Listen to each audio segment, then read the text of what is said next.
Buenas noches a todos. Veo que ya hay varios saludos por ahí. Carlos Andrade, bueno, te extrañamos la última vez. Roberto Pérez, Mecho, buenas noches, como siempre. Gilar, buenas noches.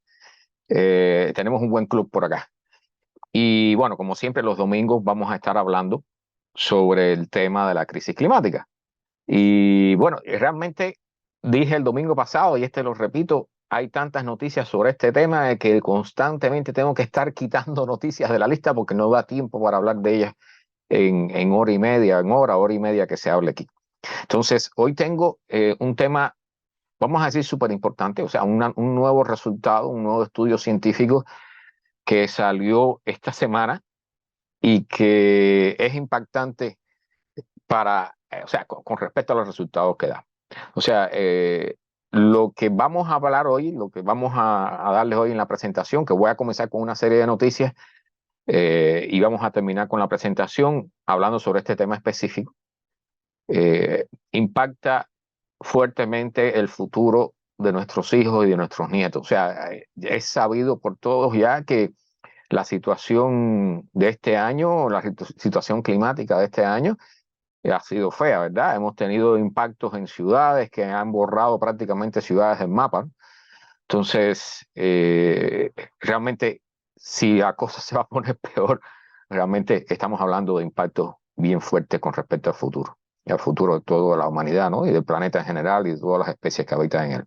Vamos a comenzar entonces con las noticias, que por supuesto voy a comenzar con algo suave, porque siempre trato este tema de la contaminación lumínica es algo, o sea, el tema del calentamiento global es algo que a veces nos parece difícil en qué podemos influenciar nosotros, pero hay temas en los que es muy fácil para nosotros poder determinar el camino hacia el futuro. Yamisa, prima, buenas noches.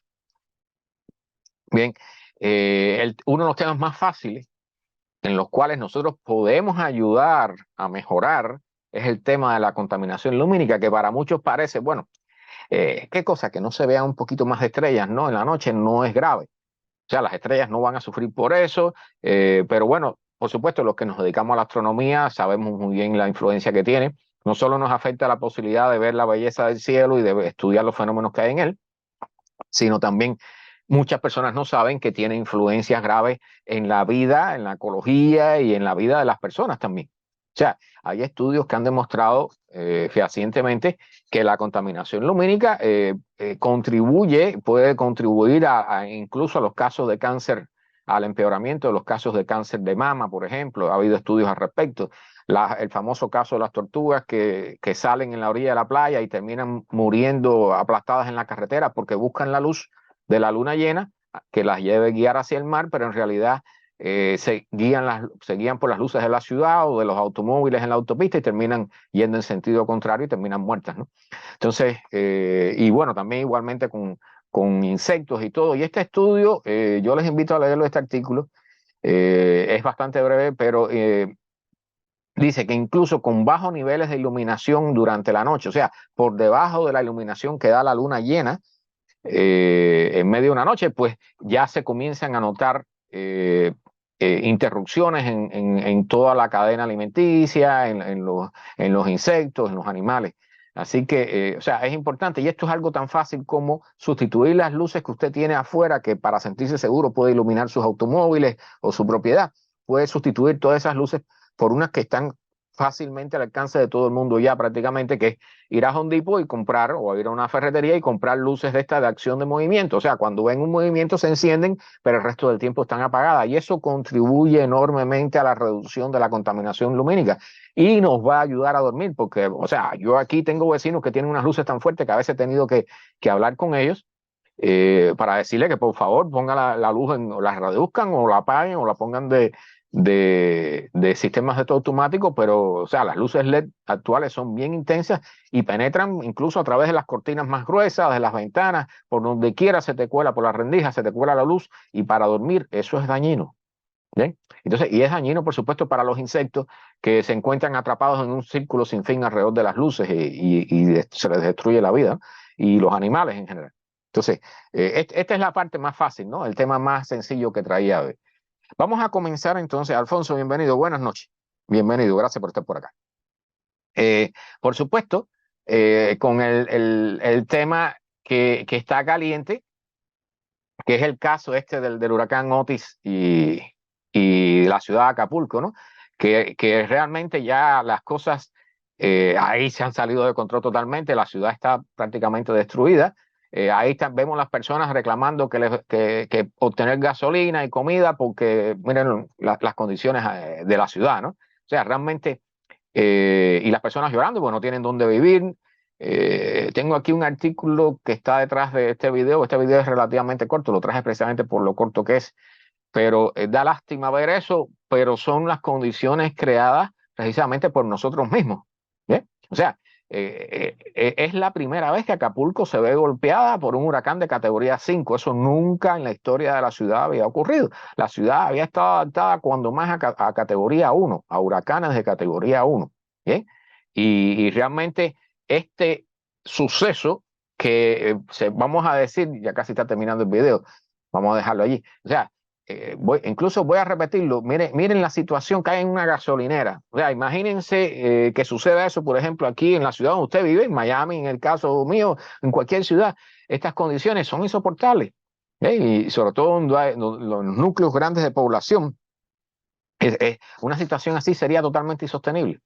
Entonces, las personas están teniendo que robar comida, bueno, la que queda en los supermercados, porque cuando eso se acaba, ¿qué sucede? ¿De dónde van a sacar si el gobierno no les ayuda, ¿no? Y lo que están hablando, vamos a dejar esto aquí, lo que están hablando es que la construcción va a costar creo que 10 billones de dólares, que es una de las cifras más grandes que ha habido en pérdidas en la historia de México. ¿Okay? Entonces, este artículo que traigo aquí dice, la ciudad puede ser reconstruida, quizás la ciudad pueda ser reconstruida frente a los daños de un huracán, pero ¿qué va a pasar con el crimen violento? Y es que la ciudad, particularmente la ciudad de Acapulco, que había sido una de las joyas del turismo de México, pasó, bueno, por supuesto, por todo el problema de los carteles de la droga, pasó por la pandemia que tuvimos, que afectó todo el turismo, y ya posteriormente acaba de recibir este golpe de gracia, ¿no? Entonces, realmente aunque se destina dinero para reparar la ciudad, que incluso están diciendo, bueno, los políticos están diciendo que es un momento perfecto, y eso yo lo entiendo perfectamente, lo entiendo sin problema ninguno, que es el momento perfecto para resetear todo y comenzar de cero y hacer una ciudad mejor y bla, bla, bla, y pensar más pensar mejor cómo se va a desarrollar la ciudad y cómo se van a preparar las autopistas y la defensa contra los huracanes y toda esa serie de cosas. Pero dice Mecho que hay famosos viviendo ahí, sí, pero realmente la situación actual es un desastre.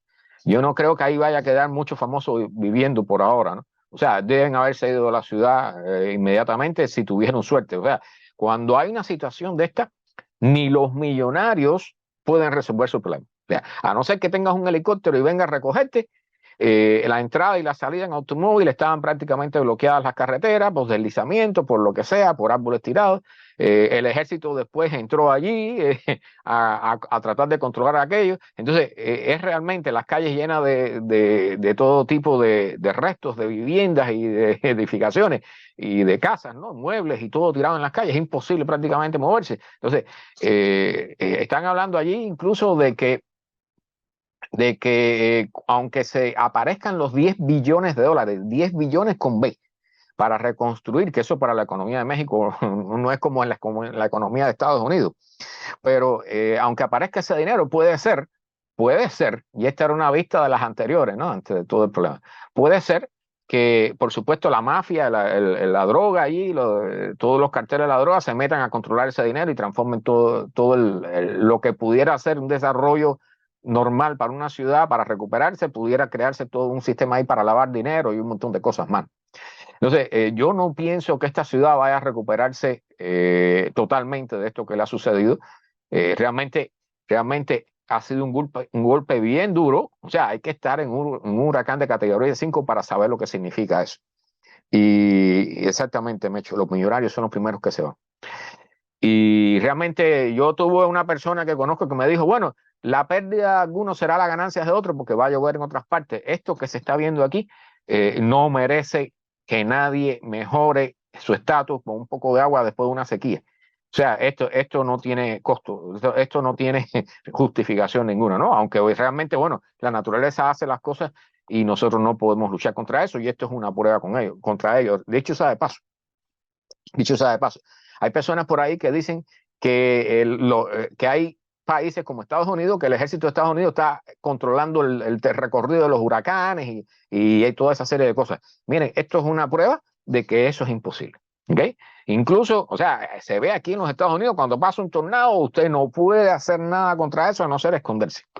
Entonces, por favor, vamos a poner los pies en la tierra, porque yo sé que hay muchos siguiendo teorías conspirativas por allí de que si, de que si los huracanes son controlados por el HARP este de allá arriba, por tecnología económica, nosotros no tenemos capacidad para eso. No la tenemos. Si la tuviéramos, nosotros estuviéramos logrando controlar el calentamiento global y por supuesto que no lo vamos a lograr. ¿Bien? Bueno, aquí hay otro artículo del Boletín de los Científicos Atómicos. Este es un boletín, este es algo que yo pienso que todo el mundo debiera suscribirse, este boletín, porque aquí aparecen todo tipo de artículos sumamente interesantes por especialistas. Y en este caso, este está escrito nada más y nada menos que por John Morales. Espero que todo, por lo menos aquí en Miami, todo el mundo sabe quién es John Morales, o debe saberlo. Y, y el título, bueno, lo dice, es una lección terrorífica en intensificación rápida de huracanes. O sea, y lo que está diciendo, como experto, uno de los expertos más respetados en el tema, si no es el más respetado en el tema de los huracanes, sobre todo acá en la sección del Atlántico, o sea, él hace toda la explicación y dice que, bueno, es ciertamente cierto que no es culpa de los meteorólogos el hecho de que no se haya podido prevenir o predecir es con exactitud. Los modelos no pudieron calcular con exactitud lo que iba a suceder, aunque había advertencias de que podía haber una intensificación rápida, pero nunca se imaginó esto y nunca se dio el aviso. Bien, entonces, a partir de ahora, y él lo está diciendo en el artículo, a partir de ahora, porque por supuesto, cuando tú avisas que viene una desgracia, suceden un montón de cosas, o sea, la ciudad tiene que ponerse en estado de alerta, hay que gastar dinero para mover personas que están en zonas vulnerables, abrir los refugios, desviar comida allí, bebida, una serie de cosas, electricidad, generadores, gasolina, todo eso es un gasto enorme por si dicen, si un meteorólogo dice que va a haber un desastre grande, o por ejemplo esos que predicen, tratan de predecir terremotos, todo eso es muy difícil para ellos tomar una decisión, porque está en sus manos la decisión de un gobierno de gastar dinero o no en la protección de la población. ¿Bien? Y si no sucede nada, entonces el meteorólogo o el que va a hacer el que hizo la advertencia bueno, va a ser despedido. Así de fácil, ¿no? Va a perder su prestigio. Entonces, exactamente, Mecho, es un reconocido meteorólogo, es uno de los más famosos. Entonces, realmente, este tema es sumamente difícil y él está diciendo que a partir de ahora, con esto que ha aprendido con el caso de Otis, de este huracán Otis, es que van a tener que tener menos miedo para decir lo que piensan que va a suceder. ¿Ok? O sea, aunque es difícil enfrentar eso porque estar asustando a la población cuando a veces a lo mejor no sucede tanto como se pensaba, pero es que realmente estas condiciones, y él lo dice aquí bien claro, lo dice aquí bien claro para aquellos que vivimos en Miami, voy a buscar el párrafo para leérselo. Eh, a ver, está hablando de las altas temperaturas del Atlántico, no solo del Pacífico, por supuesto, menciona los casos, los ejemplos anteriores. Esto dice que esto no se puede endulzar lo que ha sucedido, hay que estar bien claro. Pone una serie de ejemplos de análisis. Dice que en más de sus 40 años de ser meteorólogo de la televisión y del centro meteorológico aquí en Miami, todo el mundo sabe que él no tiende a dar avisos exagerados, ¿no? Pero dice que ahora hay que comenzar a pensar un poco más con los pies en la tierra. ¿Ok? Está recordando el caso de Puerto Rico, pero lo más importante aquí, dice, uno de estos días vamos a tener una tormenta tropical en el centro de las Bahamas, aquí cerquita de la Florida, que va a crecer en intensidad a una magnitud de 4 o 5 antes de alcanzar a Miami un día después, en 24 horas, como sucedió. Y entonces, pregunta, ¿podrán los expertos del Centro Nacional de Huracanes predecir lo que va a ocurrir? Y cuando ocurra, prepárense, ¿ok? Porque el golpe va a ser fuerte. Andrew va a quedar en la historia como un niño de teta, ¿no? Como decimos nosotros. Bueno, vamos a continuar. Esta es una página que yo les invito a muchos de ustedes, o sea, no tienen que donar dinero, aunque está ahí pidiendo, ¿no? Para hacer ciertas cosas.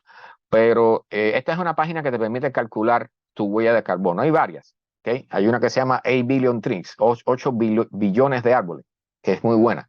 Esta, si llegamos aquí, está diciendo, y por ejemplo, esto es muy importante, esto es un experimento muy interesante para hacerlo entre personas, comparar a las personas de aquí de los Estados Unidos con personas de América del Sur, con personas de Europa, con personas de África, y vamos a ver inmediatamente la diferencia. Les voy a poner un ejemplo, les voy a poner un ejemplo. Vamos a calcular en qué país estamos.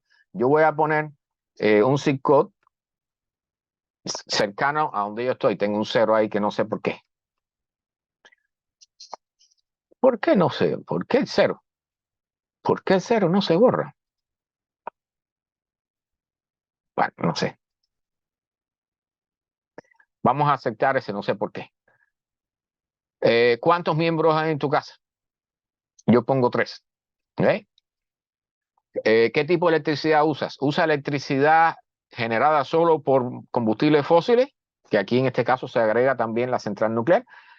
O tienes, o tu compañía de electricidad también tiene generadores eólicos, paneles fotovoltaicos y eso, pero tiene que ser en grandes cantidades. O sea, componer, por ejemplo, como ha hecho la FPL, poner un campito de paneles fotovoltaicos ahí cerca de la 27, no quiere decir que tu electricidad tenga que ver que sea generada de forma renovable, ¿ok?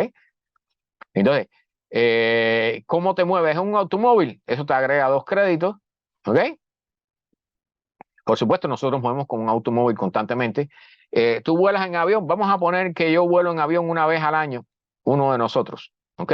Y que no hay vuelos largos, que vamos solamente a vuelos dentro de los Estados Unidos. ¿Bien? Para muchas personas esto podría ser totalmente diferente. Y entonces aquí, ¿qué? ¿Comes carne regularmente? Sí, aquí todos comemos carne regularmente, ¿ok? Incluyendo en países de América Latina, ¿verdad? Y entonces te pregunta también, bueno, estas opciones, ¿no? ¿Comes menos carne de lo que comúnmente comen las personas? ¿O comes más pescado que otra cosa? ¿O eres vegetariano o vegano? Bueno, aquí tú pones eso, las 3 personas comemos carne regularmente. Y entonces aquí está tu huella de carbono, ¿ok? Y con cuánto dinero tú pudieras, cuánto dinero mensual, ¿ok? Tú pudieras pagar para que siembren árboles y hagan ciertas medidas para tratar de hacer offset, o sea, de eliminar tu huella de carbono. Si lo vamos a un solo pago durante un año, son casi $1,000 para cualquier persona de aquí de Miami. ¿Ve? Eso no parece, o sea, eso parece mucho quizás para las personas, porque bueno, piensen en los taxes, por ejemplo, es la mitad de los taxes de una persona perfectamente, o son los taxes que una persona de bajo nivel puede recibir anualmente. Pues bueno, esa es la cifra. Y allí, bueno, eso es un estimado, pero realmente ahí debieran estar incluidos eh, por ejemplo, el dinero que pone el gobierno para la gasolina, que tú no lo pagas en la bomba, pero lo ves al final en la forma de los taxes. ¿No? Hay muchas cosas. Todos los plásticos que tú consumes, por supuesto la carne, la cantidad de comida que se bota en los países desarrollados, que botamos aquí, basta con pasar después por un supermercado, por el basurero de un supermercado, o de cualquier lugar que se produzca comida, de una pizzería, usted va a ver la cantidad de comida que se bota en este país, y en las casas también. ¿Bien? Todo eso debiera, o sea, esto es un cálculo, vamos a decir, sencillo, pero realmente yo pienso que es mucho más. O sea, pero bueno, de aquí, con ese dinero pagado anualmente, se supone que tú pudieras reducir casi a cero tu huella de carbono. ¿No es? Este es un ejercicio interesante para hacer. Bueno, el problema de las plantas de fusión. Se supone que las plantas de fusión no solucionarían el problema. Y hace muchos años que estamos oyendo hablar de que dentro de 20 años vamos a tener plantas de fusión. ¿Qué cosa es la fusión? Bueno, es una planta de energía nuclear, pero con el proceso inverso al de las plantas normales que tenemos como aquí cerca de Turking Point. ¿Okay? O sea, las plantas de fisión nuclear, que son las que existen en todo el mundo, lo que hacen es separar los átomos, por ejemplo, en este caso uranio, el 238 y 235, separarlo y de eso se obtiene energía, calor que sirve para calentar agua, que esa agua se usa para mover una turbina que genera energía eléctrica. ¿Bien? Entonces, la fusión es un proceso que es similar al que sucede en el núcleo de las estrellas. Sería relativamente limpio, bastante limpio, no generaría situaciones como el caso de Chernobyl, por ejemplo, ¿okay? O el de Fukushima, porque inmediatamente que usted retira la energía o que suceda algo, la reacción se apaga inmediatamente por sí sola. ¿Sí? Pero ¿qué sucede? Que nos está resultando muy difícil crear plantas de este tipo. ¿Sí? Entonces, constantemente están diciendo que dentro de 20 años vamos a tener estas plantas funcionando. No va a ser. O sea, incluso porque ya hay muchos gobiernos que dicen, no, pues con las plantas de fusión vamos a poder resolver el problema en el futuro. No, eso no va a suceder todavía. ¿Ok? O sea, cuando escuchen hablar de que las plantas de fusión van a resolver el problema, como hace poco se mencionó el caso de esos rayos láseres que golpearon una pastillita y generaron más energía a la que inyectaban los láseres, eso es un proceso totalmente experimental. Rafaela, bienvenida, buenas noches. Hace rato que no nos vemos. El proceso de fusión que se ha logrado en ciertos laboratorios es totalmente experimental y no sirve para generar energía eléctrica. ¿Ok? Esos son experimentos, pero ese principio no sirve para funcionamiento, para hacer en la práctica lo que nosotros necesitamos, que es generar energía. ¿Bien? Así que el proceso de fusión no está cerca, no está cerca.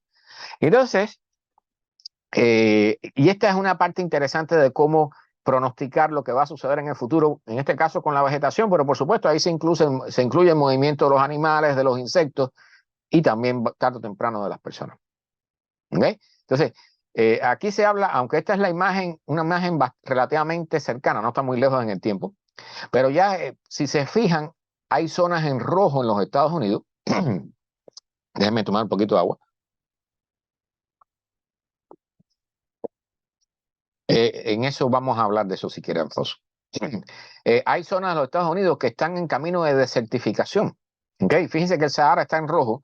Hay zonas de Estados Unidos donde va a ser prácticamente imposible la existencia de plantas. Fíjense que zonas desérticas de Australia, por ejemplo, y de África, hay zonas en América que no van a estar en buenas condiciones. Y en la medida que avance el tiempo, lo que es el río Amazonas, toda la zona de la selva del Amazonas, eso va a desaparecer tarde o temprano. ¿Bien? Entonces, este tipo de pronósticos es súper importante para avisar de qué va a suceder en el futuro. O sea, no va a ser súper exacto, nunca vamos a estar súper exacto y vamos un poquito más adelante vamos a hablar de los errores en los que estamos cayendo y que nos está evitando tener una idea exacta de cuándo suceden las cosas o cómo van a suceder.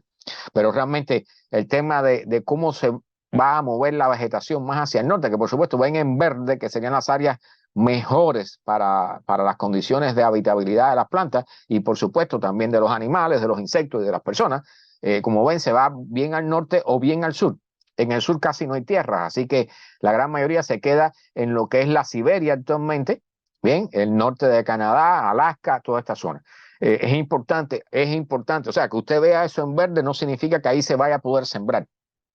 Bien, o sea, lo que están dando ahí es un parámetro de temperatura donde hay condiciones como las que tenemos ahora, más abajo. ¿Bien? Pero en el caso de la taigá, donde hay permafrost, ese suelo congelado, cuando ese suelo se derrite, lo que queda allí es una masa que no sirve para nada. ¿No ves? Que más bien genera enfermedades que otra cosa, pero ese es otro tema. Ese es otro tema. Bien, este es un ejemplo de cómo lo que llaman el greenwashing, o sea, cómo nos engañan con cosas verdes, ¿no? Con cosas que son relativamente sanas para el planeta. La ciudad de San Diego ha estado comprando, insertando energía verde, energía producida por paneles solares, por estos sistemas eólicos, y con eso logra reducir la huella de carbono en la ciudad. Pero a la misma vez, la cantidad de automóviles que hay en las calles está aumentando. Entonces, lo que están diciendo es que el aumento de la cantidad de automóviles está cancelando todo el efecto que puede tener la compra de energías renovables. ¿Ven? ¿Por qué se da eso? Bueno, lo hablé hace 2 domingos. En la medida que tú ensanchas las carreteras y fabricas más autopistas, aparecen más automóviles. ¿Okay? Si hay más oferta, aparece más demanda. O sea, porque normalmente la gente piensa, no, si hay más demanda, bueno, que vaya apareciendo la oferta y se equilibra. No, no, no, no, no. Si hay más oferta, si usted deja carreteras, fabrica carreteras más anchas, van a aparecer más automóviles y va a seguir el bloqueo en las autopistas. ¿Okay? Eso es un fenómeno bien conocido. Por eso cuando usted escucha a un político aquí en Miami, donde quiera, diciendo que van a ampliar las autopistas para facilitar el transporte y para reducir estos problemas a las horas pico, mire, ya sabe lo que puede decirle, ¿no? Es un mentiroso o no sabe lo que está hablando. En este caso sería un ignorante y no se merece estar en el puesto que está. ¿Okay? Si hay más espacio, van a haber más automóviles. Nosotros lo que necesitamos para ir resolviendo este problema, que dicho sea de paso es bien urgente, y vamos a terminar tocando ese tema, hay que reducir la cantidad de automóviles en la calle, ¿okay? Y el tamaño, ¿okay? O sea, los automóviles que queden tienen que ser pequeños y hay que priorizar, y lo están diciendo los científicos con toda claridad, hay que priorizar el transporte de alimentos, de la producción de alimentos y mantenimiento de la población, ¿okay? El automóvil que te mueve a ti hacia tu trabajo es el menos importante en esa cadena. ¿Ven? Eso tarde o temprano vamos a llegar a ese punto. Yo sé que las personas piensan, no, eso es bueno, no, vamos a llegar a ese punto. Y el punto, ¿sabe cuándo van a tener idea de cómo va a suceder eso? Lo he dicho en otras oportunidades. La forma más fácil que tendría el gobierno de los Estados Unidos y otros países de reducir la cantidad de carbono, dióxido de carbono y de gases de efecto invernadero, de sulfuro y todo eso que se producen, sería poner un límite en la velocidad en las autopistas. ¿Okay? Aquí las personas andan a 80, 90, 100 millas a veces, 120 millas se han visto personas por ahí andando, que esos son 200 y pico kilómetros por hora. O sea, reducir a 100 kilómetros por hora, 60 millas por hora, reduce cantidad, el consumo de gasolina y la generación de CO2 y de gases de efecto invernadero. ¿Por qué? Porque el automóvil sufre, en la medida que se mueve más rápido, sufre más resistencia por el aire. Y si usted tiene duda de eso, váyase a la autopista un día y haga la prueba. ¿Okay? Cuando usted se mueva a 90 millas, usted va a ver cómo la aguja de la gasolina va bajando, usted la va viendo cómo va bajando la aguja de la gasolina y cómo necesita el motor hacer más fuerza para poder moverse más rápido. ¿Okay? Ahora sí, eso sí, ¿por qué no se ha puesto esa medida en las leyes? ¿Por qué no se está aplicando? Porque nadie se atreve a proponerla, porque el político que proponga eso le van a cortar la cabeza, lo van a sacar del puesto, porque las personas quieren seguir viajando a la velocidad que le da la gana. ¿Ven? Y piensan que yendo a 80 millas van a llegar media hora antes de que yendo a 60, en realidad lo que llegan son 2 minutos antes. ¿Ok? Bueno, esa es parte de la cosa. Cuando vean que se comienzan a poner estas leyes, límite de 60 millas, es porque atrás viene limitación de cantidad de automóviles en la carretera. ¿Bien? Exacto, Mecho. Exacto.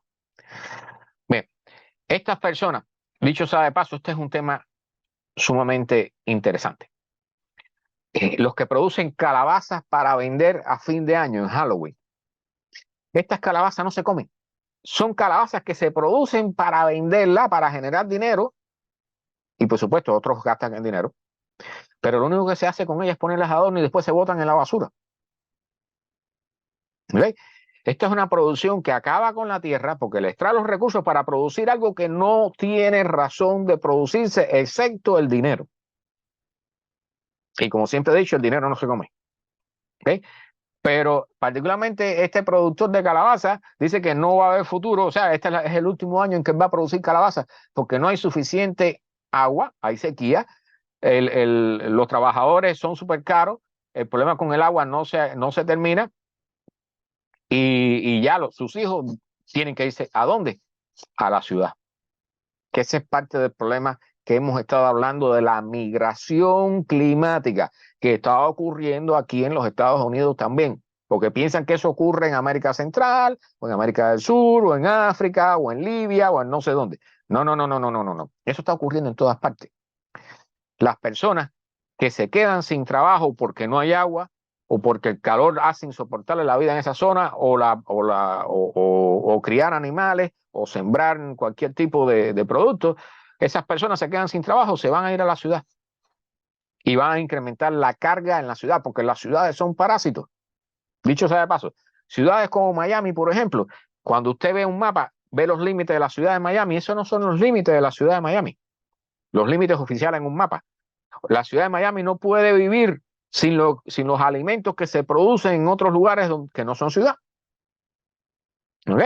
Entonces, la ciudad de Miami, los límites de la ciudad de Miami están más allá y son realmente parte, toda la parte que se produce ese alimento que se consume en Miami, son parte de la ciudad de Miami. Piénsenlo. ¿Eh? O sea, los que producen los huevos, los que producen el tomate, boniato, la yuca, lo que sea, el pescado que se pesca en la costa, todo eso es parte de la ciudad de Miami, porque la ciudad de Miami no puede sobrevivir por sí sola porque somos parásitos. Nosotros dependemos totalmente de la alimentación que nos llega desde fuera. Los alimentos no se producen en Miami, vienen de afuera, se empacan aquí con mucha suerte y se venden aquí. Pero si se interrumpe el transporte, Miami se muere de hambre. El resto de las ciudades es idéntico, es la misma situación.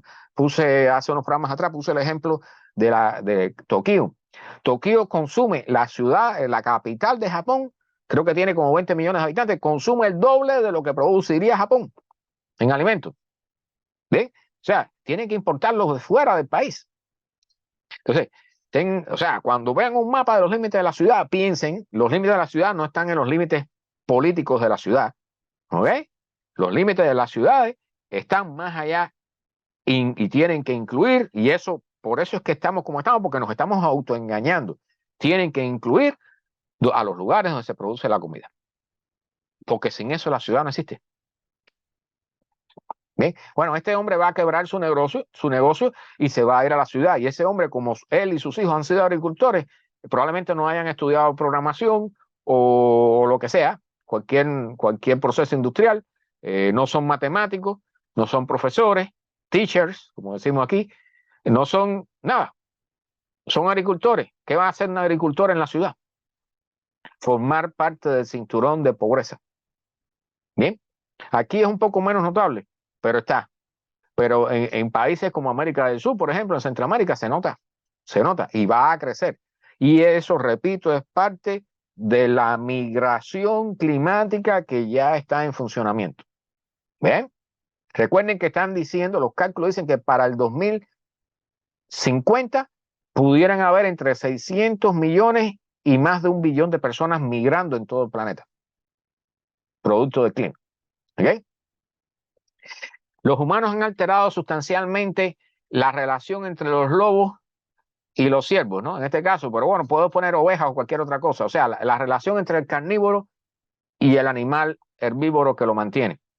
Y resulta que, bueno, que como los ciervos están yendo a comer a las ciudades, a los alrededores de las ciudades donde las personas le dan comida, pues entonces los lobos se comienzan a acercar a la ciudad. ¿Okay? Los lobos ya cazan más ciervos en los alrededores de nuestras ciudades que en el campo abierto. Y las razones para eso están no solo en porque nosotros alimentamos a los ciervos, ¿okay? O el animal que sea, un herbívoro que sea, sino también porque las ciudades se están construyendo en las zonas donde estos animales vivían. Y por supuesto, tratan de regresar a las zonas donde ellos vivían cuando actualmente son la ciudad. Hay una ciudad. Y eso sucede con los osos, por ejemplo. Los osos vienen a las ciudades buscando comida, por supuesto, porque han aprendido a hacerlo, pero también porque en el lugar donde estaba la ciudad anteriormente había osos. Ahora no pueden estar porque hay personas ahí, hay seres humanos viviendo. Entonces, los matamos cuando son una amenaza. O sea, cuando entran a la ciudad, los matamos, simplemente queriendo regresar a ellos a su territorio. ¿Bien? Los coyotes también. Exactamente, en Los Ángeles, paseándose como si nada. Y por supuesto, tarde o temprano terminan muertos. Si no es muerto por la policía o por las personas, muerto por un automóvil en una autopista, etcétera, etcétera, etcétera. El problema de los automóviles eléctricos está muy curioso. Bien, Elon Musk, Tesla, ha perdido, bueno, aquí es en el momento que salió este artículo, el 30 de octubre, había perdido 40 billones de dólares. Pero los automóviles eléctricos están sufriendo golpes interesantes. Hay varias compañías que están retirando La idea, incluso Tesla dice que a lo mejor pensaba construir estas que le llaman superfábricas enormes, hiperfábricas, ¿no? Estas cosas enormes para fabricar automóviles Tesla. Pensaban construir una en México y eso ya está en veremos. Igualmente sucede con muchas otras compañías, Ford, General Motors, todo el mundo está echando para atrás ciertas ideas de construir automóviles eléctricos porque se están vendiendo menos ya de lo que se esperaba. Y una de las causas es, por supuesto, que los automóviles eléctricos, como los han hecho tan caros, porque dicho sea de paso, por ejemplo, el Chevrolet Bolt lo eliminaron y era el automóvil eléctrico más barato. No tenía una gran autonomía, pero servía para moverse en la ciudad. Y lo están sacando de circulación. ¿Por qué? Porque es muy barato. En lugar de eso van a empezar a producir camionetas eléctricas, supuestamente. Chevrolet iba a comenzar a producir camionetas eléctricas que por supuesto le generan más ganancia cuando lo venden, pero absorben más electricidad a la hora de cargar, ocupa más espacio en los parqueos, pero bueno, y le saca más dinero a la persona que la compra. Pero le da más poder a las compañías de automóvil. Entonces, todo este problema está llevando a que la revolución del automóvil eléctrico se está frenando, entre otras cosas porque como son tan costosos, han sido comprados por las personas que tienen el poder para comprarlo, que tienen dinero para comprarlo, o que les gustan los juguetes caros, ¿bien? Pero ya, cuando todas esas personas han comprado automóviles, entonces ¿a quién le toca el turno? A las personas normales, a la mayoría de la población, los que trabajan y que reciben, no sé, 60,000, 70,000 al año, que no les es tan fácil comprarse un Tesla, ¿verdad? De $100,000. Entonces, aquí es donde se pone de verdad la caña a tres trocitos, ¿no? Como decimos nosotros. Así que hay problemas, sí, yo sé, las baterías cuando se incendian son un problema, pero es importante también, siempre digo, o sea, ese es un problema serio, ¿ok? Pero recuerden que los automóviles aquí en los Estados Unidos, solamente en los Estados Unidos, cuando se incendia un Tesla, sale en la televisión en todos lados. Pero todos los días hay entre 100 y 400 automóviles de gasolina que se incendian aquí en los Estados Unidos. Usted no ve eso en la prensa porque es tan común que ya no es noticia. ¿Okay? O sea, Alfonso, yo sé que yo entiendo lo que tú dices y es preocupante porque cuando se incendia un automóvil eléctrico, eso es casi imposible de apagar, es una candela que es realmente fuerte. ¿Okay? Pero en cuanto a incendios de automóviles, todos los días hay entre 100 y 400 automóviles en los Estados Unidos solamente que se incendian. Eso no lo vas a ver en noticias, pero está en las estadísticas. ¿Bien? O sea, es importante tener en cuenta todo eso. Toda la energía concentrada, ya sea en batería o en gasolina o en hidrógeno, tarde o temprano es un peligro. ¿Bien? Bueno, este tema que les gusta a los conspiracionistas, como les llamo yo, el asunto de que los aviones están echando químicas y toda esa serie de cosas. Bueno, los contrails, esto que le llaman, ¿no? Los trazos de los aviones en el cielo, que no es otra cosa que agua en forma de hielo que se condensa alrededor de las partículas de humo que salen del escape de los motores. Bueno, resulta que como hay tantos aviones volando, esos trazos inducen calentamiento global. Ahora, ¿cómo es el mecanismo? ¿Cómo es el mecanismo? Aquí dice la cifra. La industria de la aviación juega un papel importante en el cambio climático, en el calentamiento global. O sea, la industria de la aviación en general, lo he dicho otras veces, la cantidad de dióxido de carbono que genera la industria de la aviación a nivel mundial es equivalente a la que genera la producción de arroz a nivel mundial. ¿Bien? O sea, es bastante grande. Pero el 35% de lo que genera del calor, del calentamiento que genera la industria de la aviación, está generado por estas líneas blancas que usted ve en el cielo, porque actúan como nubes que sobre todo de noche evitan que el calor de la Tierra salga hacia el espacio, lo rebotan de nuevo hacia adentro y por eso aumentan la cantidad de calor que hay dentro de la atmósfera. ¿Okay? O sea, este es un dato sumamente curioso. Entonces, ahora apareció este estudio, creo que es Google el que lo está patrocinando y han hecho un experimento donde la inteligencia artificial ha investigado, ha medido y ha clasificado estas trazas blancas de los aviones y han logrado, hicieron un experimento con unos 90 aviones o unos 90 vuelos y han convencido, han hablado con los pilotos para que cuando les digan que hay ciertas zonas donde pueden surgir en su trayecto, en el trayecto del avión, donde pueden surgir estas trazas blancas, pues llevar el avión por otra vía donde no aparecerían trazas blancas y de esa forma han logrado reducir a la mitad la aparición de los trazos. Y por lo tanto, en lugar de ser un 39%, un 35%, pues sería un 10 y pico. ¿Okay? Eso es un impacto bastante grande, o sea, y solamente con el uso de la inteligencia artificial. O sea, es una vía interesante. Esto yo nunca lo había pensado que se podría hacer, pero miren, hay soluciones creativas en este problema, ¿no? Que pueden ayudar a mitigar, ¿no? Como dice el artículo, a reducir los efectos del calentamiento. Y aunque usted no lo crea, siguen los incendios por ahí. O sea, los de Canadá y todo eso, en California, en el sur de California, siguen los incendios. O sea, ya no son noticias, usted no lo va a ver en la noticia del día. Primero ve la noticia del día es lo que pasa en Israel y en el Líbano y en no sé qué lado, o lo que pasa en Ucrania, o lo que pasa aquí con la deuda externa, con el billete, con las compañías y esas cosas. Pero usted no oye hablar de los incendios, pero ahí están golpeando y están devolviendo el carbono de los árboles a la atmósfera. ¿Okay? Ese es un proceso que está trabajando continuamente, al igual que nuestros automóviles, nuestra industria. Ese es parte del proceso que tenemos que influye en el aumento del calentamiento global. Bien, y este es un ejemplo. Para que después, cuando ustedes les digan, anoten ese nombre, Babcock Ranch, es una comunidad que hay aquí al sur de Tampa, que recibieron el impacto de un huracán, en este caso el huracán Ian, y no se quedaron sin electricidad, no se quedaron sin internet, y al otro día ya estaban recuperados. ¿Cómo lograron eso? Imagínense ser golpeados por un huracán categoría 4 y que la comunidad pueda seguir funcionando el otro día. Bueno, tienen que hacer limpieza de eso, pero prácticamente como si nada. ¿Bien? Eso es un buen diseño y eso se hubiera podido hacer en todas las ciudades, en todo el planeta hace muchísimo tiempo.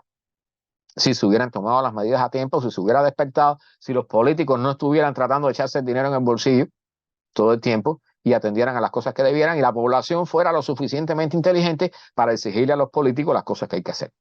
Esta comunidad, anoten el nombre y busquen el artículo y busquen, o sea, están alimentados por paneles solares.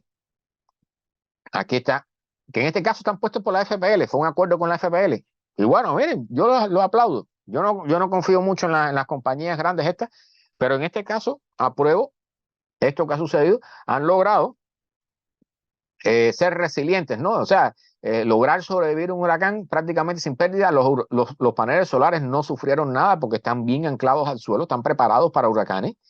La ciudad está preparada para huracanes y entonces este es el señor que está a cargo de eso. ¿Okay? Un señor bastante anciano ya, bastante avanzadito en su edad, pero ahí está luchando y ha logrado un efecto considerable en el lugar donde vive. Bien, Del Pozo, bienvenido, mi hermano, bienvenido. Entonces, esto es un ejemplo, o sea, ese hombre debieran ponerlo de ministro de energía renovable en este país y de desarrollo urbanístico, porque realmente ha logrado, claro, en un lugar pequeño, pero ese ejemplo es para ser seguido en todas las ciudades de los Estados Unidos y del mundo.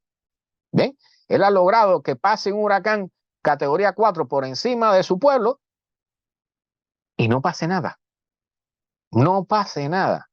¿Bien? O sea, es posible, pero hay que estar a la viva, como decimos nosotros.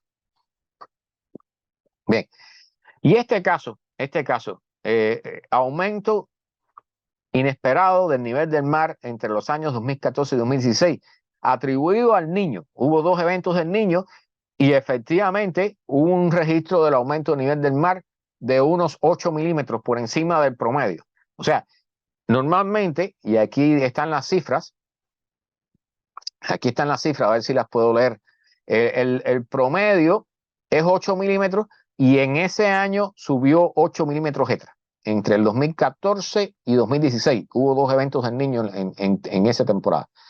Y realmente se nota que durante el calentamiento del Niño aumentó la altura del mar en esta zona. Entonces dicen que una posible explicación sea que aumentaron la cantidad de lluvia y que eso haya sido alguna de las posibles causas. O sea, no están claros en las causas, pero ahora recuerden que estamos con un niño, un evento del Niño que esperamos que sea casi récord, si no es que lo va a ser. ¿Bien? Recuerden que el máximo va a ser alrededor de los meses de la primavera, alrededor de abril, marzo, abril del año que viene. Hay que ver qué pasa en esa fecha. Bien. Y este es un artículo del 2010, pero estaba tratando de adelantar cuál era la idea de cómo sería el mundo con 4 grados Celsius de calentamiento. Y recuerden esta cifra, 4 grados Celsius. Bien, recuérdenla porque para lo próximo que vamos a hablar es muy importante. Y esta es una imagen, una predicción por computadora del año 2010 de cómo se vería el mundo. Las zonas rojas son zonas que casi van a estar, creo que como 20 grados, ¿no? Casi 15 grados por encima. ¿Ok? O sea, el modelo no tenía por qué ser sumamente exacto. Del 2010 para acá hemos avanzado muchísimo en pronósticos y en modelos, pero fíjense que estaba diciendo ya que la zona del Amazonas va a estar tan caliente que va a ser prácticamente imposible de vivir allí. Centroamérica, ¿recuerdan el mapa de 4 grados Celsius de calentamiento? Bueno, toda esta zona también de Asia y ciertas partes de Europa. Bueno, ya tienen una idea, ¿no? Esto no tiene por qué ser exacto, pero es un avance de lo que pudiera suceder, porque realmente, como bien dice, el Ártico es la parte que más rápido se está calentando en el planeta, ¿bien? El océano Ártico. ¿Ves? Así que puede ser que todo eso verde que vimos en el otro mapa, puede ser que no termine verde. ¿Bien? O sea, no estamos claros en lo que va a suceder ni cuándo va a suceder. No hay mucha claridad. ¿Ves? Ahora, ¿en cuánto estamos ahora con respecto al nivel de dióxido de carbono en la atmósfera? Estamos en 417 partes por millón. Y este número se los traigo porque es importante para lo que vamos a ver ahora. Bien, recuerden que les hablé de una presentación. Antes de eso, les voy a tocar un tema que tiene que ver con la presentación, que es este estudio que habla de los impactos en la salud en las personas y por supuesto los animales también. Pero bueno, este estudio se hace sobre las personas a partir de la calidad del aire a nivel global. ¿Y por qué está afectado en este caso la calidad del aire a nivel global? Por el shipping, lo que llaman el shipping, los barcos. ¿Ok? O sea, el transporte de mercancías por medio de barcos, los barcos usan petróleo, pero petróleo pesado para moverse. Y vamos a hablar ahora a continuación de este tema. Bueno, dice aquí que como consecuencia de ese tipo de contaminación, en el año 2015 deben haber muerto 94.200 personas solamente en el 2015, producto de la contaminación inducida por el uso del petróleo en los barcos, en los barcos que transportan mercancías. Este número, bueno, no parece mucho, pero cuando pones, o sea, realmente ellos van agregando números por aquí y dicen que pueden haber hasta millones de personas muriendo al año producto de esto, ¿no? De los aerosoles, de los sulfuros y de las partículas que emanan de los barcos que mueven las mercancías a través del mundo. Entonces, vamos a entrar en el tema más importante de la noche. Este es un estudio, y lo puse en mi perfil también en Facebook como imagen de perfil, porque es sumamente importante. Este es un estudio que salió la semana pasada. Sí, 4 grados es una barbaridad. Y vamos, ahora vas a ver por qué se mencionan esas cifras. ¿Ok? Recuerden que nosotros oficialmente estamos en 1,2 grados por encima, 1,2 grados Celsius, por encima de los niveles de temperatura promedio del planeta antes de que comenzara la era industrial en el planeta. ¿Bien?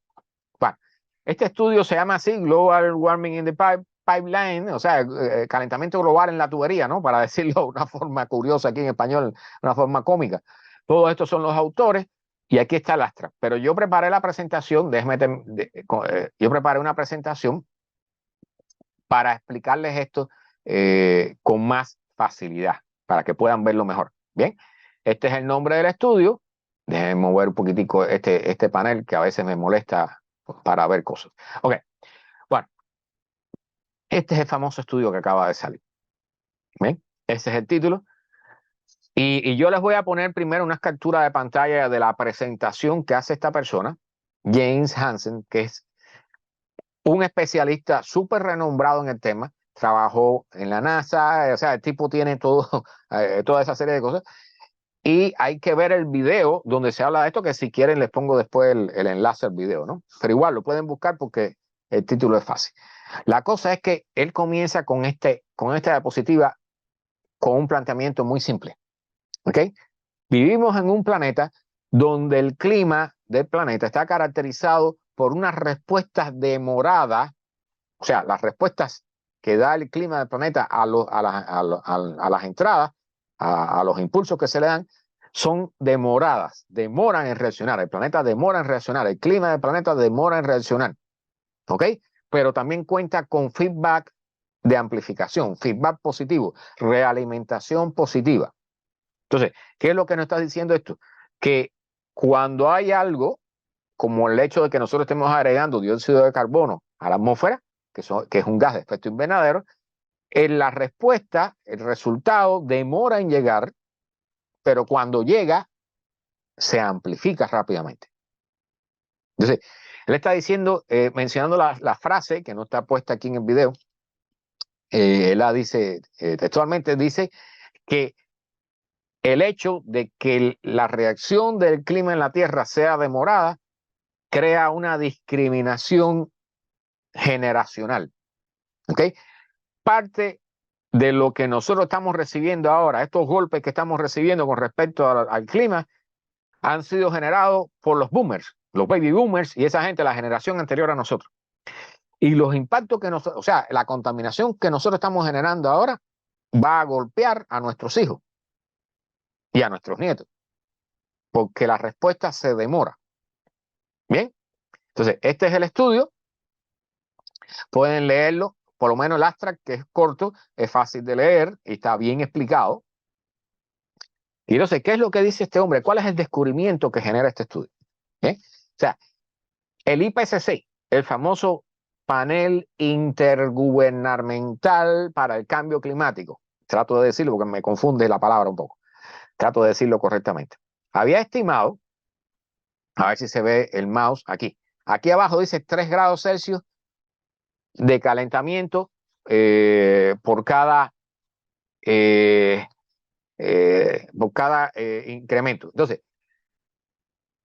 lo que dice el informe, el mejor estimado del IPCC es 3 grados Celsius por cada doble de la cantidad de CO2 en la atmósfera.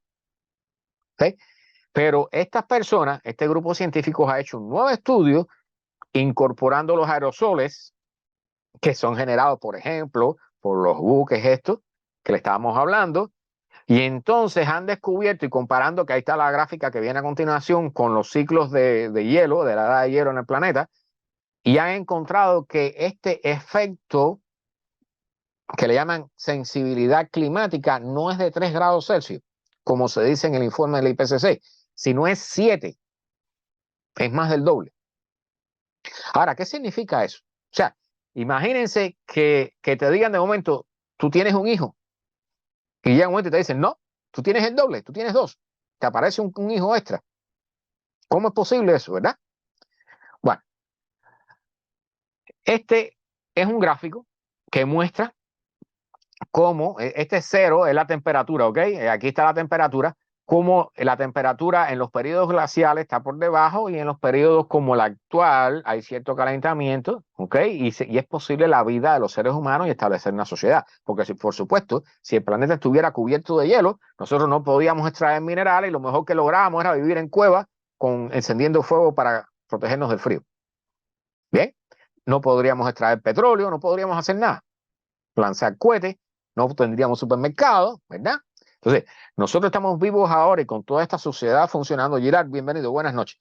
Nuestra sociedad funciona porque tenemos un clima que está adecuado para que nuestra sociedad funcione. ¿Okay? Entonces, y esto es en miles de años, hace 130.000 años hubo un periodo similar, pero si se fijan hay un pico y aquí en azul está el porciento de CO2 en la atmósfera y en rojo la temperatura medida en la Antártida, porque esto se sacó de los cores, estos núcleos que se sacan de hielo, que se hacen perforaciones y se traen los núcleos. Pues bueno, a partir de ahí se puede saber la temperatura. Y como ven, por supuesto, la cantidad de CO2 en la atmósfera determina la temperatura en la atmósfera, lo que es llamado el efecto invernadero, ¿verdad? Bueno, la cosa es que ellos, estudiando la relación entre estos periodos, han logrado llegar a la conclusión de que la sensibilidad climática no es de 3 grados Celsius por cada doble de la cantidad de CO2, sino que es 7 grados Celsius. Entonces, volvemos a esto. Recuerden que él habla de respuestas demoradas y realimentaciones positivas que se amplifican. ¿Bien? Dice, entonces hay un problema con los modelos de pronóstico, porque hasta ahora lo que estamos viendo, lo que nos dicen los modelos del futuro, es una cosa calculada con 3 grados Celsius por cada doble de la cantidad de CO2 en la atmósfera. Bien, entonces, si en realidad en lugar de 3 es 7, ¿cómo podemos mejorar o recalcular nuestros pronósticos para que incluya esa sensibilidad climática que se ha determinado ahora con mayor exactitud? Pues bueno, dicen que podemos analizar el efecto de los aerosoles, que pudiera ser el segundo factor importante en los forzamientos climáticos.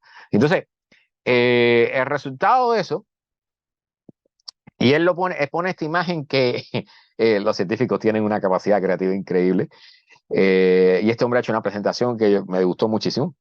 Carlos Andrade, tienes que ver esto. Él pone ahí al diablo, ¿okay? A Mefistófeles, haciendo el acuerdo, ¿no? Con Fausto. Y él está diciendo que nosotros ahora estamos recibiendo los resultados de nuestro acuerdo con el diablo. Y el diablo aquí, ¿quién es? Los combustibles fósiles. ¿Okay? O sea, los combustibles fósiles generan aerosoles que enferman y matan a las personas. Entonces, ahora, en el año 2015, se sacó una regulación para hacer que el petróleo que se usa en las embarcaciones de shipping, en los barcos grandes de shipping a través de todo el mundo, los barcos mercantes, para que ese petróleo sea más refinado, tenga mejor calidad y genere menor cantidad de sulfuros por las chimeneas de estos barcos. ¿Ok? Y menor cantidad de aerosoles. Entonces, cuando se ha reducido, que en realidad esta ley que salió en 2015 como decimos aquí, ¿no? Se enforzó, como decimos aquí en Miami, se llevó a la práctica a partir del año 2020. Entonces, a partir de 2020 ha habido menor cantidad de aerosoles en la atmósfera. ¿Y qué es lo que hacían los aerosoles? Pues los aerosoles contribuían a la formación de nubes bajas y a aumentar el grosor de las nubes. Entonces, esas nubes que aparecían o que se reforzaban rebotaban una parte de la energía que procede del Sol de nuevo hacia el espacio. Entonces, ¿por qué pone aquí al diablo? Bien, porque el acuerdo que hicimos con el diablo, ahora estamos tratando de llevarlo a cabo, es reducir la contaminación que mata a las personas por respirar este tipo de partículas. Pues al reducir esa contaminación, pues entonces se reduce también la cantidad de aerosoles en la atmósfera y por lo tanto hay menor cantidad de nubes encima de los océanos. ¿Y eso qué quiere decir? Que entra mayor cantidad de calor del Sol, mayor cantidad de energía desde el Sol. ¿Y entonces qué sucede? Que nos comenzamos a calentar más rápido. El proceso de calentamiento global, lo que dice este estudio, es bien fácil. Se va a acelerar. A partir de ahora, y esto que hemos visto este año es parte de ese efecto. Bien, esa es la parte fea de lo que está diciendo este estudio. Y es un estudio científico, no lo está diciendo el chino de la esquina. Bien. Entonces, fíjense aquí cómo estos aerosoles siguen las líneas que siguen los barcos en el mar. Bien. Entonces, por supuesto, aquí ven cómo se acumulan estos sulfatos en las zonas del océano y generan un aumento de las temperaturas que vamos a ver ahora en esas zonas. ¿Okay? Al reducirse la cantidad de sulfatos, se incrementa el calentamiento en esa zona por donde pasaban los barcos. ¿Okay? Entonces, la radiación absorbida, lo que llaman la anomalía, esto es un estudio estadístico que hacen los científicos, pues ha ido aumentando la cantidad de calor que se absorbe en la atmósfera. O sea, aumentando la temperatura de la atmósfera. Es muy fácil. Bien. Entonces, aquí, por ejemplo, para el caso, lo que se suponía que sería estas mediciones quedarían 0,99 y 1,29. En la realidad son 1,12 y 1,36. ¿Ven la diferencia? Es casi el doble. Es casi el doble. Y esto es para la zona esta del océano, ¿ok? Particularmente, medidas desde el satélite. Entonces, lo que están diciendo es que los pronósticos, y aquí ven el aumento, la anomalía de temperatura en grados Celsius desde 1880 hasta el 2020. 2022 prácticamente. ¿Ok? Pueden ver claramente cómo la temperatura ha ido subiendo. ¿Ok? Ahora se supone que estamos en 1,2 grados. ¿Ok? Y esto amarillo, esta línea verde, por ejemplo, puntuada que hay aquí, esto es línea verde de puntos, ¿ok? Sería lo que se supone que debería, la mejor vía para seguir. O sea, vamos a seguir subiendo, pero esta sería la vía normal. Pero como ahora tenemos este reforzamiento del calentamiento producto de la medida que hemos tomado, el acuerdo con el diablo de los combustibles fósiles, ¿recuerdan esa frase? Bueno, como ese calentamiento ahora va a aumentar, se va a reforzar, entonces nos vamos a la zona amarilla. Lo cual quiere decir que en lugar de irnos aquí, en lugar de tener 1,4 para el 2030, vamos a tener, y ya están diciendo, este científico está diciendo que nos vamos para la zona de arriba del cono amarillo, no en la zona de abajo. En lugar de tener 1,6, vamos a tener 1,8. ¿Ok? Y esto no parece mucho, pero aquí traigo algo que les va a explicar cuál es la diferencia, ¿verdad? Eso lo traigo también. Pero para el 2050 se dice que pudiéramos llegar a 2,3, casi 2,4 grados Celsius de calentamiento como promedio en la atmósfera del planeta. Eso es un desastre mayúsculo. Bien, y esta es una muy mala noticia, porque nos dice que si no actuamos ahora y no tomamos medidas serias son reducir o llegar a cero casi prácticamente el uso de automóviles privados, reducir el consumo de carne, bien, reducir el comercio mundial, la industria, el cemento, el acero, comenzar a incrementar la cantidad de energías alternativas, reducir el uso de combustibles fósiles en todo, reducir la fabricación de plástico, en resumen, decrecimiento de la industria de la economía mundial. Así que imagínense, la economía actual humana lleva años y años y años basándose en el crecimiento perpetuo y de momento hay que decrecer. ¿Bien? Entonces, este gráfico, que no está muy bonito, pero bueno, al final nos lleva el peor escenario calculado por los científicos y al cual se supone que no debíamos llegar, es el llamado RCP 8.5. El 8.5 lo que quiere decir es 8,8 grados, 8 watts y medio por cada metro cuadrado de la superficie terrestre, de energía absorbida desde el Sol. ¿Ok? Nosotros estaríamos, el mejor escenario sería el 2,6, pero parece que nos vamos por el 8,5. Eso es un desastre mayúsculo, mayúsculo. ¿Bien? Después vamos a verlo. Estos son los clásicos gráficos del consumo de energía a nivel global, en dependencia del tipo de energía, y de las emisiones a nivel global, que por supuesto todo el mundo está claro en que han ido aumentando. Y por eso es que ha ido aumentando la temperatura, ¿ok? Eso son mediciones, ahí nadie, son data, eso es data, nadie puede negar. ¿Okay? Y este es un caso, estos gráficos explican un poquito con relación a las economías emergentes. Y aquí lo aclara. China se cuenta entre las economías emergentes porque entró hace poco. ¿Ok? Estados Unidos, el Reino Unido, Europa, Australia, son economías que llevan años y años y años, decenas de años, funcionando y emitiendo. Pero China llegó tarde a la fiesta, pero está corriendo, ¿verdad? Fíjense cómo aquí las economías emergentes, y una gran parte de esta parte roja, es China. Bien, fíjense que las economías maduras, como le llaman aquí, como Estados Unidos, Europa, llegan a un punto y se han mantenido más o menos estables. Pero China sigue creciendo y creciendo. ¿Ok? Y por supuesto, ahí está la India también. ¿Ok? No son solo los chinos. No le echen toda la culpa a China. Pero este gráfico es importante. Emisiones acumuladas en toneladas de dióxido de carbono por persona, per cápita, como decimos. Generación de dióxido de carbono por persona. ¿Cuál es el país que más genera por persona en todo el planeta? Estados Unidos.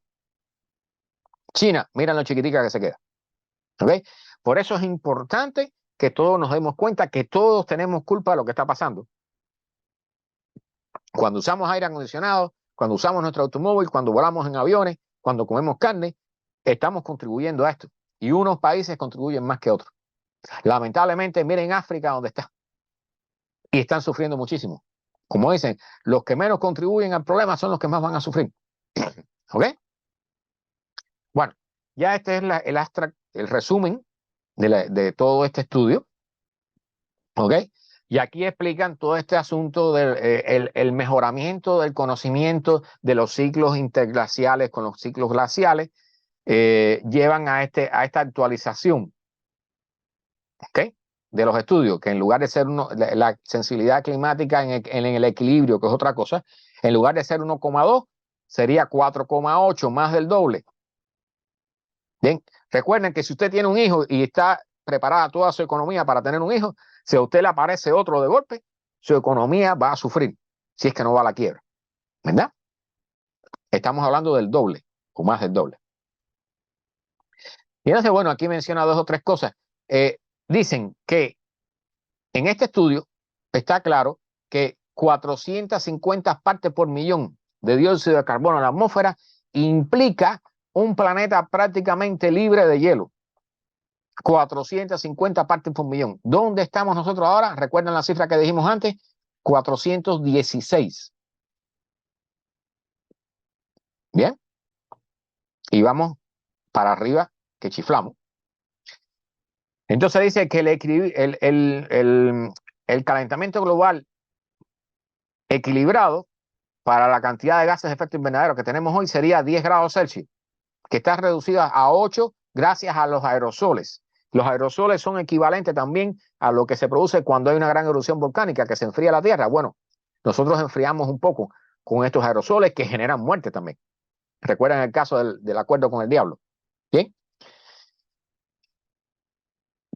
Así que la reducción de las emisiones de aerosoles, que una parte está en China, dicho sea de paso, o sea, China ha reducido la emisión de aerosoles porque realmente ellos tienen problemas. ¿Recuerdan estas neblinas que surgían en la capital, en la ciudad esta del emperador y todo eso, esas neblinas que acababan con los chinos? Pues bueno, ellos están trabajando para reducir ese efecto de la contaminación, pero cuando reducen la contaminación, aumentan el calentamiento.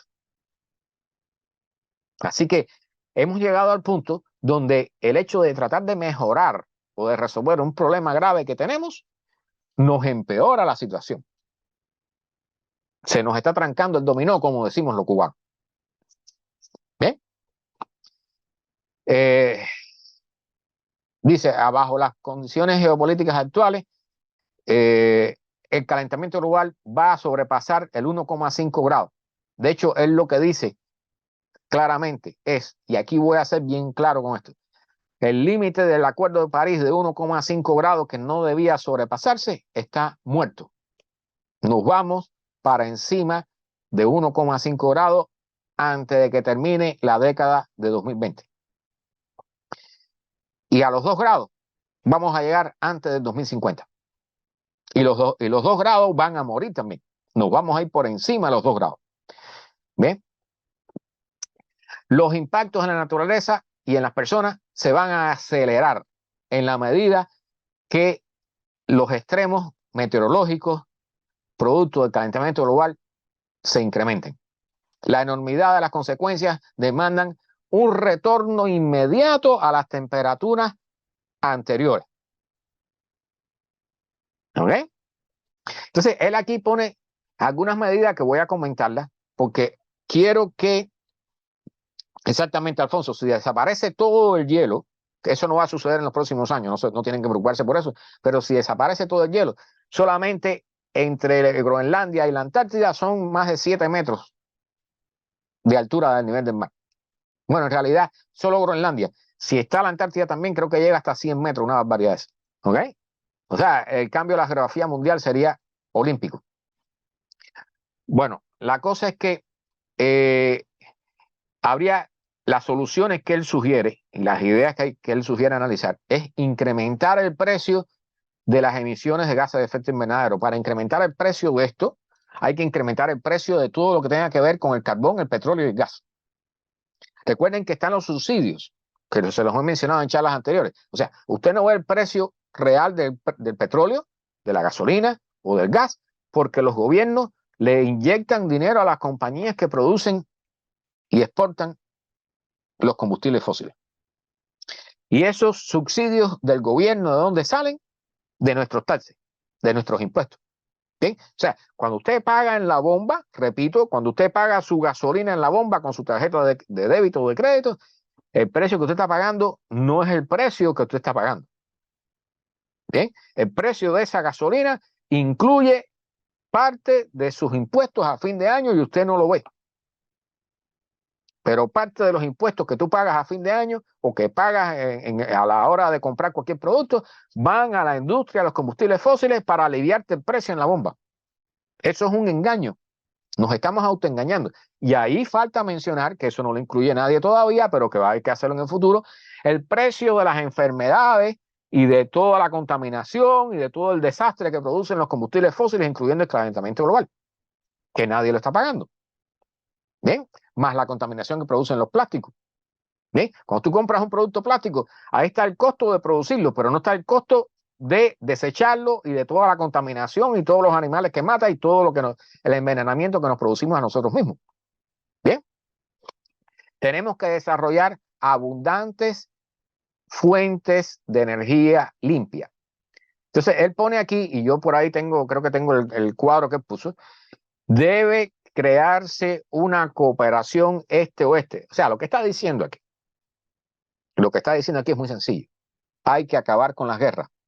Hay que acabar con las confrontaciones porque este es un problema que nos va a afectar a todos, sean de izquierda, de derecha, de arriba, de abajo, del centro, de donde sea. Todo el mundo va a sufrir porque todos estamos, como bien él dice, en el mismo bote. Si el bote se hunde, nos ahogamos todos. Los chinos, los americanos, los rusos, los egipcios, los cubanos, los argentinos, los africanos, todo el mundo se ahoga. Entonces, es importante que la gente se empiece a meter eso en la cabeza. ¿Ok? Yo les digo, y no me gusta hablar de este conflicto particularmente, pero en el caso del conflicto israelí con Hamas y toda esta gente, cuando usted ve los muchachos aquí en las universidades que se fajan unos con otros, los libaneses con los israelíes o con los judíos, con no sé quién, pero con los musulmanes, yo pienso, caramba, aquí en los Estados Unidos no tienen por qué fajarse. Lo que debieran era reunirse y conversar y tratar de crear una comisión o de crear un precedente para reducir o frenar ese conflicto, esa matazón de gente. Y en lugar de eso lo que hacen es pelearse aquí. Entonces, lo que está diciendo él, y espero encontrar, a ver si tengo la diapositiva de la captura de video, está diciendo resolver el método actual que tenemos para resolver los conflictos, que es mediante los ejércitos y la fuerza, no funciona ya. Todos estamos en el mismo bote. Si nos seguimos matando y usando los ejércitos y usando este método para resolver los problemas, no vamos a resolver nada. Vamos a empeorar la situación. ¿Bien? Y entonces hay que intervenir con el imbalance de radiación de la Tierra. ¿Qué cosa es el imbalance? Bueno, que la energía que entra es mayor de la que sale. Y por eso se queda energía aquí. Una gran parte, el 90% es absorbido por el océano, por eso se calienta en la forma que lo está haciendo, y de otra parte se calienta la Tierra, otra parte se calienta la atmósfera. Bien, ese es el imbalance de radiación. ¿Okay? Entonces dice que hay que resolver eso. Sí, por supuesto. Lleva muchísimo trabajo. Repito, en lugar de dedicarnos a las guerras estúpidas que hacemos, debiéramos todos unirnos y comenzar a trabajar en esto. Recuerdan, como decían, en el caso de la ciudad esta de México, que Acapulco, que es el momento, después de destruida, es el momento ideal para resetear todo y comenzar a fabricarla mejor. Eso tenemos que hacerlo con la humanidad entera. Con la humanidad entera. Todos nosotros incluidos. Entonces, aquí está la diapositiva. ¿Ves? O sea, incrementar los precios de todo lo que tenga que ver con energías fósiles. Lo siento mucho, pero nos va a tocar pagarlo a todos.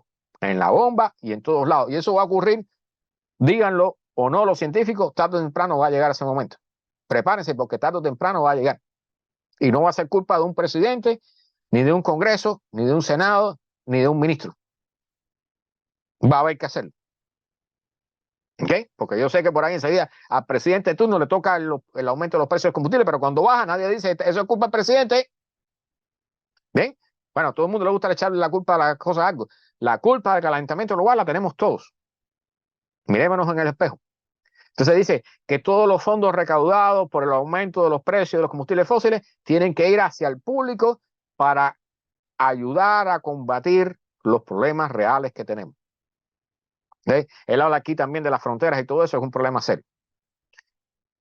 Cooperación este-oeste. Él dice, nuestro foco presente en hegemonía militar no funciona. Nuestro foco presente, nuestra idea presente de la hegemonía militar ya no funciona en el planeta. Hay que dejar ese tipo de mentalidad en el pasado. La ley de la selva. Es hora, si queremos hacerlo. Si no resolvemos estos problemas, lo que nos espera es peor. ¿Okay? Si nosotros logramos reducir la emisión de gases, a partir del momento que se reduzca y llegue a cero, vamos a empezar a notar menos daños en la atmósfera. Menos daños a los seres humanos. ¿Okay? No va a ser inmediata la resolución, porque recuerden que los problemas climatológicos se demoran, los efectos climatológicos se demoran en el tiempo para tomar efecto, para hacer efecto. ¿Eh? Dice también, importante, cooperar entre todos los países para hacer la energía nuclear más barata que el gas. Y recuerden que Alemania cometió el error de cerrar todos los reactores nucleares. A Alemania eso le salió caro y todo el mundo debe saber. Entonces, acciones para restablecer un clima más templado, menos caliente. El límite de 1,5 grados Celsius está muerto. El 2 grados Celsius está en la cama ahí, en el lecho de muerte, dice él. ¿Okay? Está a punto de morir. Hay que comenzar a trabajar para restaurar el balance energético del planeta que hemos desbaratado nosotros mismos. Entonces, las crisis políticas actuales presentan una oportunidad para resetear, para llevar a cero y comenzar de nuevo, y especialmente para las personas más jóvenes. Recuerdan que los jóvenes, el 56% de la juventud cree que el planeta está condenado, que la humanidad está condenada, no quieren tener hijos, no quieren trabajar, no quieren hacer nada porque saben que el futuro les va a hacer una mierda. ¿Eh? Es importante que entiendan eso. ¿Okay? No es que son vagos, es que saben que no van a tener esperanza. Porque lo que le estamos dejando es una candela, como decimos nosotros. Yo voy a salir de esta presentación, entonces, para terminar, con el último artículo que quería mostrarles. A ver si lo encuentro ahora porque tengo tantas páginas. Aquí está. Abierta, que es terrible. Este es el artículo, les digo nuevamente, búsquenlo y lean, aunque sea, lean el resumen, lo que llaman el abstract, que es bien corto. Fíjense aquí, es corto, es fácil de leer y explica muy fácilmente todo. ¿Okay? Realmente han hecho un buen trabajo. Y entonces, para terminar, los aerosoles del shipping oceánico, del comercio oceánico, causa un impacto negativo en el clima, pero muy significativo, para que vean que nosotros sí actuamos sobre la atmósfera del planeta. Nuestra civilización ha llegado a un punto tal donde tenemos capacidad para dañar el planeta donde vivimos y del cual dependemos. Bien, entonces, para terminar, porque recuerden que les dije cuál es la diferencia entre 1,5 y 2 grados. Bien, vamos a verla aquí. Hay unos gráficos aquí que le explican muy bien. El acceso al agua. Y esto no está muy actualizado, pero nos da una idea. Bien, con 1,5 grados, personas que van a padecer de falta de agua, 350 millones. Si elevamos a 2 grados Celsius, va a ser 100 millones más, 410 millones, 14% peor. El derretimiento del Ártico, del hielo del Ártico, ¿ok? Vamos a tener un Antártico, el mar Ártico, limpio de hielo una vez cada 100 años con 1,5 grados, pero con 2 grados, medio grado más, va a ser un verano limpio de hielo en el Ártico en lugar de 100 cada 10 años, con elevar la temperatura medio grado. Medio grado. El nivel del mar se va a incrementar de 40 centímetros a 46. 6 centímetros es una cifra importante. Esa diferencia que pudiéramos haberla evitado, ya no podemos, ya vamos camino a los 2. ¿Okay? Por todo lo que estamos haciendo y deshaciendo. Pero esa diferencia de 6 puede hacer inhabitable la Florida, por ejemplo. Recuerden que la mayoría de las ciudades están en la costa. Hay 600 millones de personas que dependen de ciudades en la costa. La extinción, la reducción de vertebrados de un 4% a un 8%, el doble por la elevación de medio grado de temperatura promedio de la atmósfera. Pérdida de plantas de un 8% a un 16%, el doble. ¿Ok? Pérdida de insectos de un 6 a un 18, un triple. Los insectos son particularmente vulnerables. A los que les gustan las mariposas, las abejas, vayan despidiéndose de ellas. Los ecosistemas sufren de un 7% con medio grado más de calentamiento a un 13%, casi el doble. El permafrost, derretimiento del permafrost de 4,8 millones de kilómetros cuadrados a 6,6 millones de kilómetros cuadrados, 38% peor. Pérdida de la productividad en cultivos de un 3% a un 7%, más del doble de pérdida. ¿Okay? ¿Recuerdan el hombre de las calabazas en el artículo? Que por eso se lo puse. Pérdida de los arrecifes de coral con 1,5 grados, vamos hasta un 90% de pérdida de todos los arrecifes de coral. Con 2 grados de calentamiento, el 99% pueden irle diciendo adiós a los corales. Pesca. Pérdida, reducción de 1,5 millones de toneladas a 3 millones de toneladas, reducción del doble de la pesca. Situación con el calor extremo. La cantidad de población expuesta a olas de calor y sus consecuencias cada 5 años, 14% con 1,5 grados de calentamiento, con 2 grados de calentamiento, 37%, más del doble de la población. A ver si entienden lo que significa entonces, o sea, no es lo mismo ir de 1 a 1,5 que de 1,5 a 2. ¿Recuerdan lo que les dije al inicio en la presentación?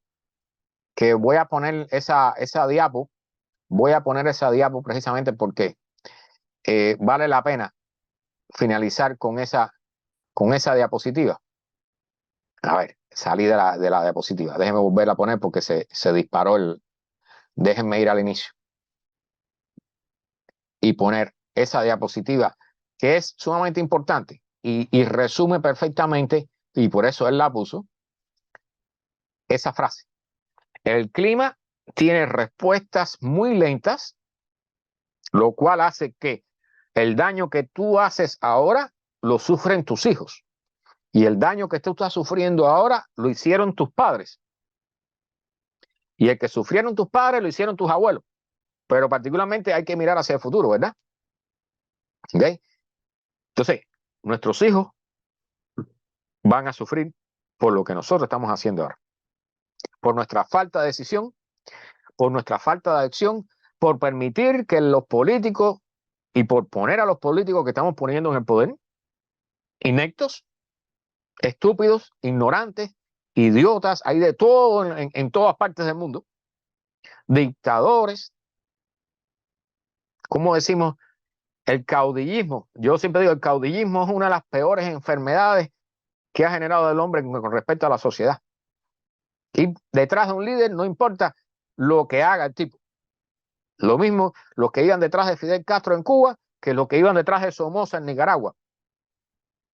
Lo mismo detrás de Putin que detrás de Pinochet. ¿Ok? El caudillismo es perjudicial. Nos hace daño. Y cuando ponemos a un idiota en el poder, o a un estúpido, o a un ignorante, y lo seguimos apoyando y apoyando, nos estamos haciendo daño a nosotros, pero también a nuestros hijos. Seguimos usando nuestros automóviles y nos compramos el automóvil más grande posible en lugar de comprar el más ahorrativo y el que menos dióxido de carbono y menos gases de efecto invernadero produzca y menos gasolina consuma. Las personas prefieren comprarse cosas grandes. Usted está haciendo un crimen contra la humanidad. Los managers, los CEOs, los dueños y los directores de las compañías de petróleo, de carbón, de gas, lo que están actuando, los lobistas a favor de estas compañías, lo que están haciendo es un crimen contra la humanidad, contra cada uno de nosotros y contra nuestros hijos y nuestros nietos.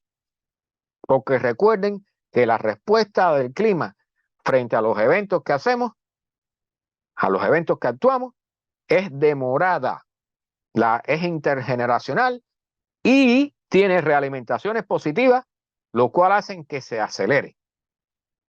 Así que aquí lo dejo. Esta era la charla del día de hoy. No me gusta dejarlos con este sabor amargo, por lo menos que yo tengo en la boca, pero realmente la noticia es mala. Para resumir, el calentamiento global se va a acelerar a partir de ahora y por tanto sus consecuencias, los desastres climáticos, se van a incrementar y se van a acelerar a partir de ahora. Mala noticia, pero es lo que nos toca. Entonces, recuerden, siempre traten de actuar lo mejor posible, mantengan en su mente a sus hijos, a sus nietos, y piensen, no que les responderán a ellos en el futuro, sino que piensen qué podemos hacer ahora para facilitarles un poco su vida y hacer que sufran lo menos posible en el futuro. Bien, voy a dejarlo aquí, voy a compartir la despedida como siempre, y les agradezco a todos los likes, los corazoncitos, gracias por compartir aquí. Les pido a todos, por favor, que compartan. Recuerden que tenemos un canal en YouTube que se llama así también, GW from Miami. Les agradecería a todos si por favor le dan like, lo visitan, ven los videos allí o le envían los enlaces a sus amistades, se suscriben si es posible. Ok, eso no hace daño. Yo no publico mucho, publico una vez a la semana esta misma charla, la pongo en YouTube y aquellos que se la pierden pueden verla allí con mucha mejor edición, ¿no? Ya retransmitida. Y nada, feliz noche, feliz fin de semana y mañana para el trabajo, para la escuela, a cumplir con lo que nos toca, pero recuerden mantener en su mente este nuevo conocimiento, este nuevo dato que ya tenemos. ¿Eh? Las cosas en el futuro van a ser peores. ¿Okay? Tu ciudad, cualquiera que sea, está en la lista de lo que le sucedió a Acapulco y lo que le sucedió a La Jaina y lo que le sucedió a la ciudad en Libia. ¿Okay? Tarde o temprano a todos nos va a tocar algo. Así que, nada, que descansen y nos vemos como siempre. Recuerden que todos los domingos estoy aquí en vivo hablando de crisis climática. Buenas noches a todos. Chao.